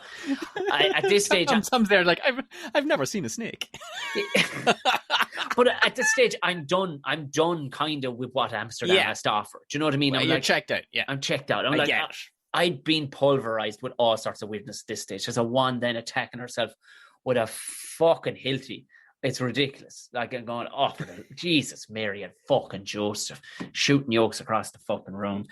Where's your safe pass? Now, I'm langers. It's coming up. Now, we're nearly an hour in the show, and we're fucking coming, and I'm fairly steaming. I'm convinced I've made my money back anyway. And I miss the crucial part of the show, which is the start of the very last stage of the show, which is the banana show, which gives the place its name. And a wand comes out on stage. Asian woman with a head mic, and she's asking everybody, she says, do you like bananas? She's an Australian. Do you like bananas? And everybody who's clued into this is going, no, go away. I don't know anything about bananas. Go away, missus. I'm not paying any attention. I'm langers. Oh, Tom. She gets down as far as me. I didn't even see the shadow of the woman. I'm just looking down at my shoes going, when is this shit over now? I'm done with this. I need pints and maybe, I don't know, a bag of chips or something. And out of nowhere, your man points at me, Donica. He's fucking mad about bananas. Oh, Donica. Et tu, Donica? Ripped me out of the fucking seat because she had helpers, such two big units fucking help. Up you go, way big clap for fucking up she gets. No, Jerry, I don't mind the stage. And, you know, this woman has a mortgage maybe. I don't know. Look. But you've got one fucking job in Amsterdam, Tom, and that's not be the gay that gets brought on for the fucking banana show. Yeah. Hung, drawn, and quartered. Up I go on stage, and I don't know what's going on. She says, okay, Tom, when the music starts, I want to eat the banana. I hadn't even heard him talking about bananas. I had a fucking quarters past the earlier love of Grant. She's referencing fucking fruit. I'm going, I don't even know what you're talking about. Who wants a banana? Next is she's just like, shut up, you fucking idiot. Just eat the fucking banana. Yeah. She says, she covers the mic, and she says, by the way, she says, there's a bloke in a gorilla outfit. He's going to be part of the show in a bit. But, you know, don't get too frightened. The most terrifying thing you could ever say to a man who's coming down off weed, coming up on beer, who's just witnessed some of the most fucked up things you've ever seen and had a pretty fucked up day. Been drinking for fucking 18 straight hours. Yeah. And all of a sudden I see this fucker with a gorilla suit coming through the fucking audience. I'm like, oh, here we fucking go now. What? The other fella better catch a hold of this cunt because this is fucking fuck. But the next thing the music kicks off and all I hear is, Tom, you can eat the banana. She's on the flat of her back. Guess where the banana is? I'm like, oh, fuck. Oh, yeah. In her hand. It's not, no. No. So I'm like, oh, for the love of... Oh, Jesus. But like I said, Jerry, I don't mind the stage. You don't even like bananas, Tom. I don't even like bananas. But I am an artist, Jerry. I am a fucking artist. And everybody has a mortgage, you know? So I said, look, while I'm only going to give it a nibble now. I'm not a bit fucking hungry. And we'll get this fucking thing done and everybody gets paid and we fucking move on. And I'm going to go, I'm giving it a nibble when your man is up on stage behind me in the grill outfit. I kind of forgotten about him for a split second. And he had a big, massive rubber strap on, right? Everybody roaring, laughing. I thought they're roaring, laughing at me. Don't realize you mind standing behind me. He jams me right up the hole with the fucking yoke. Fright of me life. I let her roar out, dive forward. At the exact time she sits up to see what I ended up shoulder blocking her right now. I was playing a lot of rugby at the time, Jerry. I was strong. Like, ended up shoulder blocking her under the chin, knocked her clean out and sent her across the stage about 5-6 yards. Jumped up, caught her man by the throat. Now, I meant to say, like, she'd actually have me take my trousers down as well for the crack. Now, I left the jocks on. You know, I'm not a complete fucking lunatic. Well, of course, Tom. Joe, bit of a semi-on too, given the situation. I'm not a machine, Jerry. You know what I mean? Like, it's the time of night, Tom. I just felt a caught by the throat and was punched him in the fucking head. Your man had the mask off, like going, would you fucking relax. 4 fucking bouncers come running to the fucking stage. I just gathered me fucking trousers up. Your man is below. Everybody's gone silent. The lights are on. Like, there's people checking her and everything to see if she's all right. The fucking music's cut. Your man's down the back, doing like a roaring, fucking laughing, going, he's behind you, Tom. Way! Like it's the panto. The magician's assistant has been cut in half, Tom. We get fucked cleanly out of the place, needless to say. I still reckon I made a few pounds on it. We get outside the door. Yeah, well, how much are bananas? Heart rate. Banana mush all over my face, looking like a holy show. Out the door we go. It's all right. We're back on track. Let's drive on. Fuck it. Let's wipe this from the memory. This is a horrendous time. Let's speak of this again. Grand, of course. Of course we're going to talk about it. This will be the first thing we tell the lads in the morning when we see him. On we press. He says, the cousin's brother is working over here. I give him a fucking text. He's working in a pub, a normal pub. We'll find pints. It would cross a fucking motorway to get it. Something like O'Neill's. Do you know what I mean? It was McBride's. Fucking, right. I don't want to go to the Irish bar, but I need an Irish bar in that moment. Do you know what I mean? To cleanse me of the dirt, you know. And in we go. Meet the cousin's brother, who he kind of half knows, chatting away about him. He's spiced, fucking, how are you? Jesus, a couple of pints on the house. Fucking lovely. It's been a day. Then a fella walks in. Now I'm back on track. I'm wiping the slate clean. Fella walks in with a ponytail. In behind the bar, pulls on like an apron, a barkeeper's apron. Your man says, just in there now, John. Lovely job, he says. Marco, this is the boys fucking from over from Ireland. He says, fucking lovely to meet you. If you need it now, I'll be working the rest of the night here. He's clocking off. If you need it now, just give me a shout. And I'm looking at your man going, I fucking know him. Now, I'm fair drunk at this stage, Jerry. I mean, I'm fucking langers now. Probably close to 20 hours on the beer now at this stage. The other fella beside me isn't too far behind. So I says, I'm get up for a piss anyway. In I go. In comes fucking your man behind me. Where the fuck do I know your man? He says, I don't know, Donegan. But did we work with him on a site somewhere? He says, I don't know. I tell you, he's as familiar, that lad.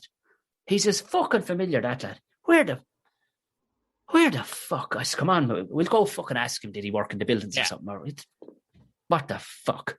Out we go anyway, sitting down, we're eyeballing your man behind the counter. Your man's cousin is coming out because he's clocking off.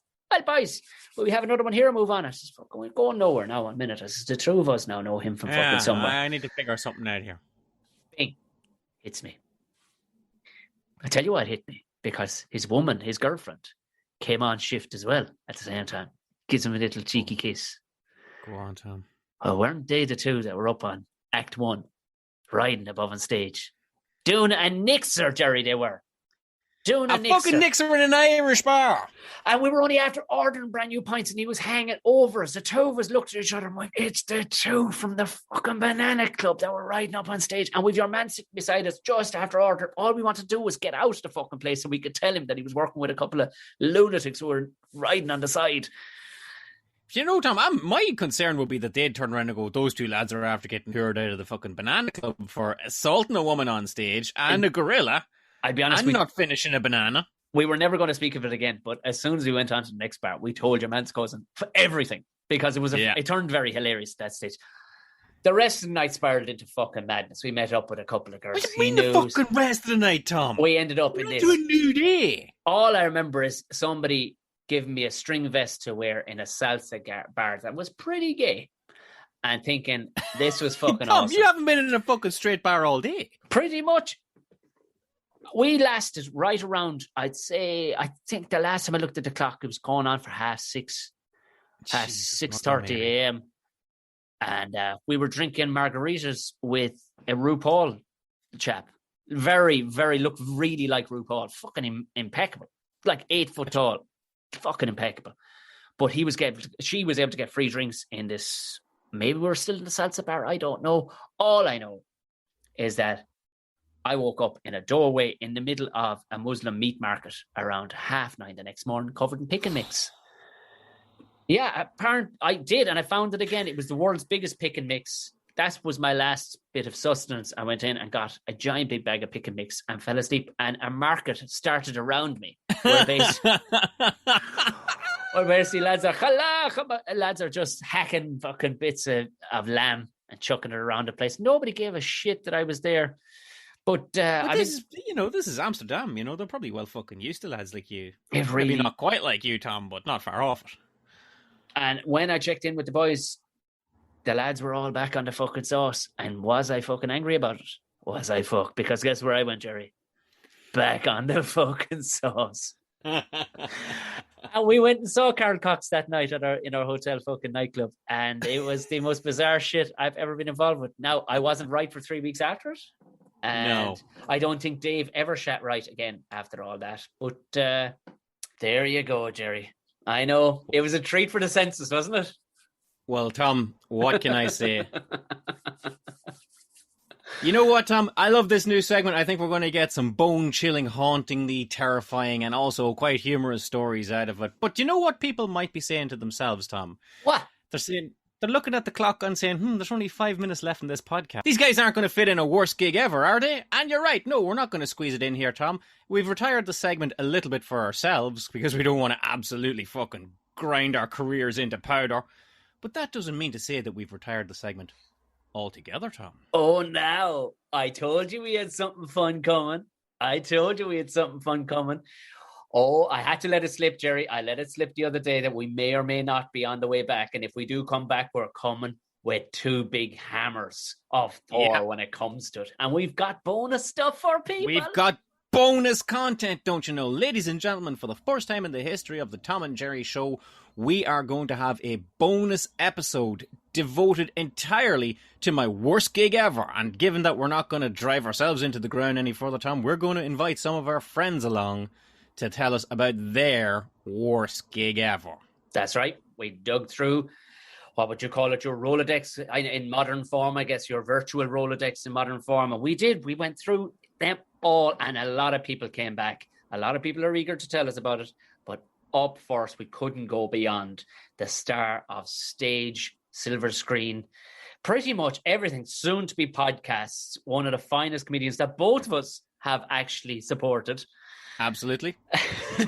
Some of us to a greater degree than others, but we'll get into that. Look, what can I say? We are delighted that coming up on our bonus episode next, it is going to be the great and powerful Deirdre O'Kane. Are you excited? I am so excited to talk to this lady about her trials and tribulations, because she's a much bigger comedian than we'll probably ever be, Tom. So I'm only assuming that there's a worst gig ever story in there that's really going to be a good one. You know it, because when you go that big, it's going to get that good. But to be fair, Deirdre is such a sound skin too. It's going to be just great to hang out with her, if nothing. And a fantastic storyteller, Tom. I just can't wait for it all. So keep your ears out for the Deirdre O'Kane, My Worst Gig Ever bonus episode coming this week to the Tom and Jerry podcast. And if you want to know when exactly it's going to drop, real simple, folks. You got to subscribe to the podcast. You don't even have to go looking for it. It'll just land into your feed like all the other podcasts. You can find us wherever you find your favorite podcast, Tom. That's what they Apple say. Podcasts, Spreaker? That's not a typo? I'm reading that right? No, you're reading it right. Spreaker, Stitcher, Acast, SoundCloud. It's everywhere. Look. And if you happen to miss it on any of those platforms, don't worry. We'll tell you directly on our social media channels. If you tap in Tom and Jerry, Gery with a G, not a J, that'll pretty much fucking get us anywhere, won't it? Absolutely. Instagram, Twitter, you're on... What's the other one called? Snapchat. I don't know that I am. I don't know if I am. Don't worry about it. Look, realistically, just follow the podcast on either Twitter and Instagram. Truth be told, if you're not on either one of those things, it's probably not worth listening. Do you know what I mean? Yeah, you're probably not a podcast fan. This is the reality of it. Jerry is properly keeping on top of all things social media because he's good with that kind of stuff. So he will be updating you as to when. Look, it's as simple as this. keep your ears open, keep your eyes peeled, if that is the correct way I put that together. And they'll just land like little treats of sweets from heaven. And there you have it, Tom. Look at that. Season 5 of the Tom and Jerry Show, Episode 1, draws to a close. New segments, old favourites, bonus episodes promised. Fuck me. If ever two men deserved a night off, look at that. If ever two men deserved a 5-star review, that's what we want from you after all this. If you do, in fact, listen on Apple Podcasts or Stitcher, make sure and give it a 5-star review. A nice comment could earn you a one-of-a-kind prize. Davey Walsh got the one-of-a-kind prize. He got the Tom and Jerry Show mug sent out to him with a decal effect that you may or may not recognize. I'm just saying, I'm looking at it over your shoulder right now, Jerry. And we may get sued for font usage. But throw it on the pile, Tom. It's a cool as hell mug that Dave got for the best comment. So, and even if you don't listen on either one of those platforms, what you should do is take a screen grab of you listen to, write a nice comment in that and tag us on Instagram or Twitter. And we'll go into the hat. It'll go into the hat at the end of the season. Best comment wins a class one-of-a-time prize with the Two Boys logo on it. There you go. Drink us. We should get that written on the inside of the mug. Drink us. That is horrendous. That has been episode 1, season 5, Tom and Jerry Show. I've been Tom O'Mahony. Thank you very much. And I'm Jerry McBride. Good luck. Good luck.